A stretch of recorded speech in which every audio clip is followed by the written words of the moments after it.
Hi, this is Donna Taggert, the dietitian for Department of Aging and Human Services.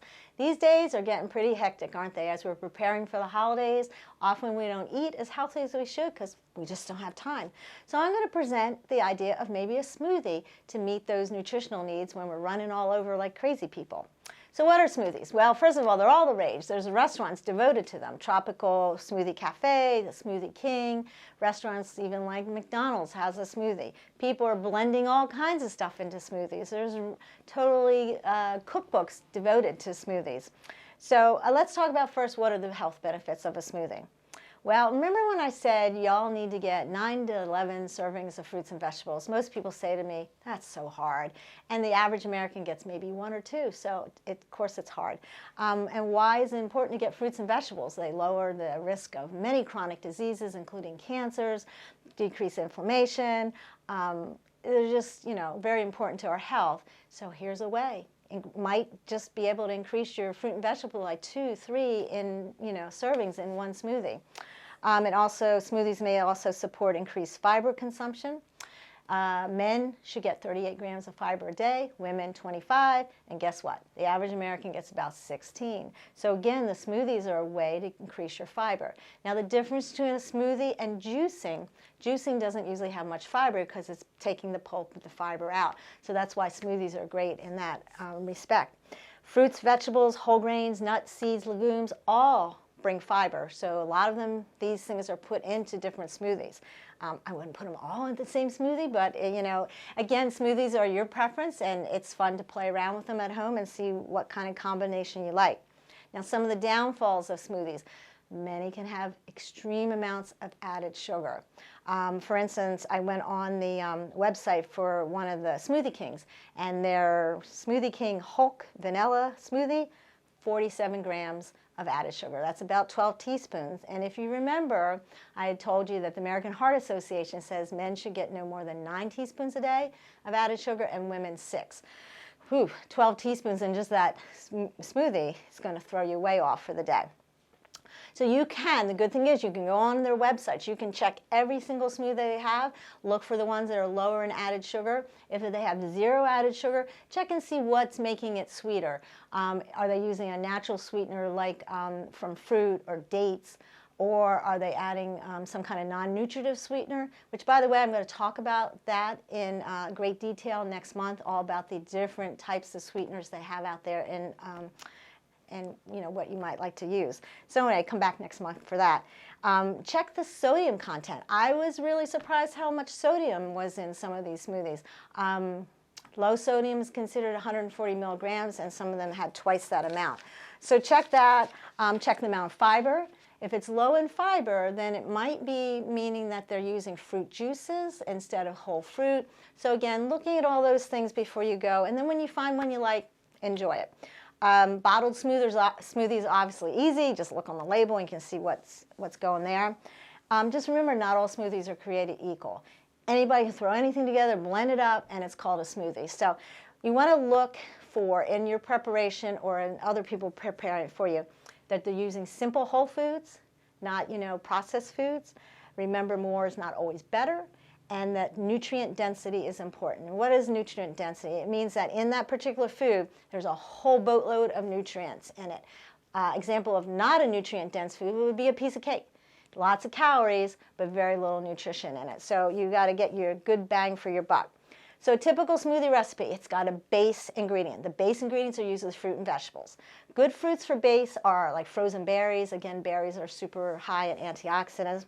Mangoes, pineapples, apples are good fruits to use because they can mask the bitter taste that might come from vegetables if you're putting vegetables in.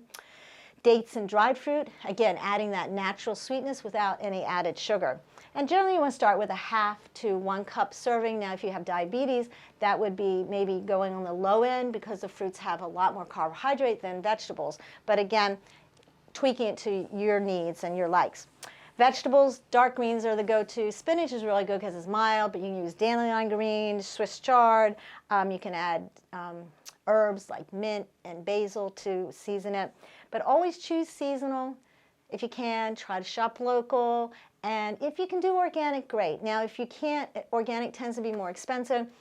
You can go on ewg.org, that's environmentalworkinggroup.org, and they post their Dirty Dozen. So these are the top 12 things of fruits and vegetables that are usually so polluted with pesticides you might want to try to go organic. And then they have a clean 15, which means these are so low, very few pesticides, these are safe ones. But always remember, the Heart Association says fruits and vegetables are so important, so don't avoid them if you can't afford organic, okay? Because the risk of the perhaps some pesticides versus the benefits far outweigh it. So then there's a blending agent that goes into smoothies. It's a liquid that's going to blend everything together. 1 cup per serving usually is a recommendation. And start slow. Just put a little and then keep adding to the thickness that you like. Some people like really thick smoothies like milkshakes. Some want to be able to drink it down pretty quick. Water obviously is a ideal one because it doesn't alter the taste, but it's not bringing any nutrition to the table. Milk, dairy, kefir all have the benefits that are in milk. So you've got protein, calcium, magnesium, phosphorus, all coming into the smoothie. Of course, kefir is bringing all those good bacteria as the fermented milk. You can use coconut water, you can use bone broth, you can use tea, you can use coffee. So there's so many options. And again, just trying it and seeing what you like. If you know you absolutely hate something, then I think you're probably going to hate it in a smoothie. But sometimes you can blend it and disguise it. Binding agents, that's what thickens it, holds it together. If you've ever had a smoothie that's kind of separating, it's just not that appetizing, the binding agent is what keeps it all held together. Avocado is a good thing, healthy fats from that. Half an avocado to maybe 1 avocado. Frozen bananas, perfect for a binding agent.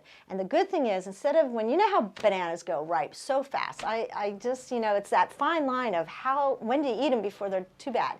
And then people make banana bread. Well, don't make banana bread. Chop them up, put them in little individual bags, the amount you want to put in your smoothie, and throw them in the freezer. And then when you're ready, just dump them in your blender. Good way to use them. Nut butters are good for binding agents, so 1 or 2 tablespoons of them. Yogurt, especially Greek yogurt, half a cup. And even cottage cheese. You might not like cottage cheese, those curds, but when it's blended up, you don't even notice it.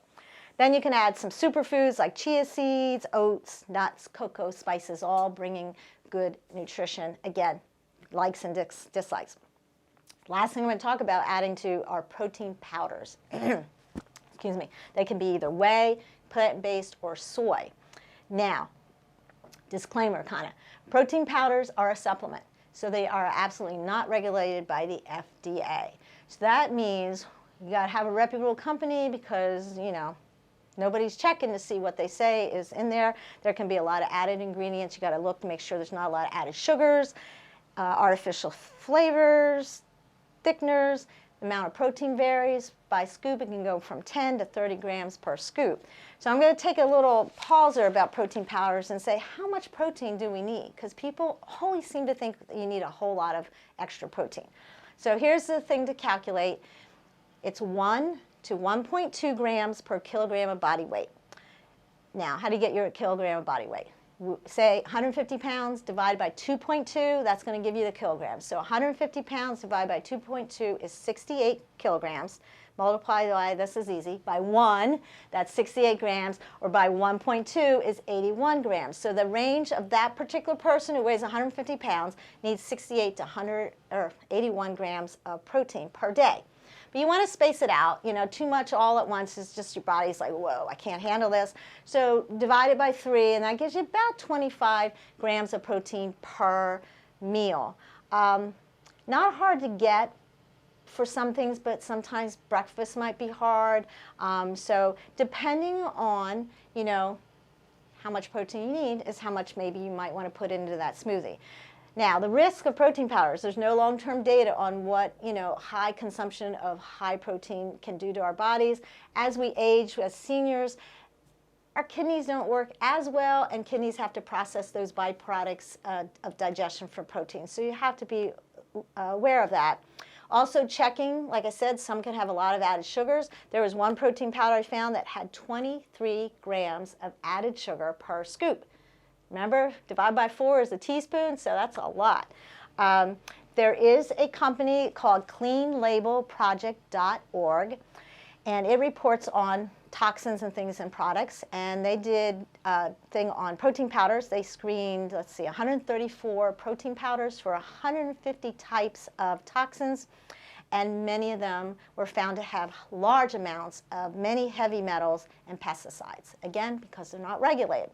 Overall, they found the products that were plant-based had more different heavy metals than the ones that came from whey, because they think perhaps the soil content of these plants. And this was interesting. They found that the ones labeled organic didn't necessarily decrease your chances of contamination. So again, if you have a favorite protein powder, go on this Clean Label project, see how it fared, or maybe see what they recommend if you're thinking of protein powders. Would I recommend protein powder? Maybe. If you are somebody who's having trouble swallowing, can't, chew a lot, then, yes, you probably need that smoothie to have a good, decent amount of protein. If you just had surgery and maybe you're not healing well, you have a wound that's just a stubborn wound that just won't heal. Again, protein's important for that. But there's lots of ways to get protein. The dairy, the kefir, all have a decent amount of protein, the nuts, the nut butter. So there's options to do that. So if you were going to be at this senior center, I will be preparing a smoothie for you to try. But I'm going to just tell you what I'm going to be putting in it, since I'm not doing it here and you're not here to test it. I'm going to use some frozen berries. I'm going to throw some in my blender. I'm going to put a cup of kefir, because I have a lot of people that say they can't do kefir. It's just so tart. They just can't drink it. And, you want to get the plain unsweetened kefir because you don't want all that extra added sugar. So by putting the berries with it, it's going to be kind of festive and red. And if it needs any thickening, I will put some plain Greek yogurt into it. I really try to keep those added sugars down. I've been experimenting, and I found that it might need a little bit of sweetener, so I might put a little honey in it, but I'm not sure. But I'm not going to put 10, 12 teaspoons of honey, and maybe a half a teaspoon. And then, at home, you want to make it festive, get a fancy glass, pour it in, it's all pinkish looking, maybe put some mint with it, put a cute little Christmas straw, and voila, you've got a fancy smoothie for Christmas. So anyway, so merry smoothie. Hopefully you enjoy the holidays, and I'll see you back here next month, and we'll talk about all those different artificial sweeteners that are out there, which are good, which might not be good, and we'll take it from there. So happy holidays.